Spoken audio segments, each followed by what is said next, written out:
ચાલો જાણીએ ગુજરાતના ટોપ 5 સૌથી વધારે વિકાસ કરતા જિલ્લાઓ વિશે। નંબર 5 પર છે ગાંધીનગર। રાજ્યની રાજધાની હવે વિકસે છે એક મોડર્ન ફાઇનાન્શિયલ સિટી તરીકે। શાંતિ, સફાઈ અને સ્ટ્રક્ચર ગ્રોથ ગાંધીનગરને ફ્યુચર રેડી બનાવે છે। નંબર 4 પર આવે છે રાજકોટ।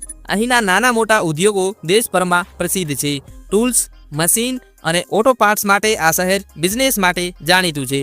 નંબર 3 પર આવે છે વડોદરા। સાંસ્કૃતિક વારસો ધરાવતું આ શહેર હવે ઉદ્યોગોનું ઘર છે। ઓએનજીસી અને ગેલ જેવી મોટી કંપનીઓ અહીં વર્ષોથી કામ કરે છે। નંબર 2 પર આવે છે સુરત। ડાયમંડ અને કાપડનું મહાનગર। દર વર્ષે હજારો કરોડના ડાયમંડ્સ અને ટેક્સટાઇલ એક્સપોર્ટ થાય છે સુરતમાંથી। ફાઇનલી નંબર 1 પર આવે છે Ahmedabad, the economic centre of Gujarat. અદાણીથી લઈને જાયન્ટ સુધીની મોટી કંપનીઓ અહીં જ ઊભી રહી છે। ટેક્સટાઇલ, ફાર્મા, આઈટી અને એજ્યુકેશન બધા જ ક્ષેત્રે એક્સેલન્ટ ડેવલપમેન્ટ જોવા મળી છે।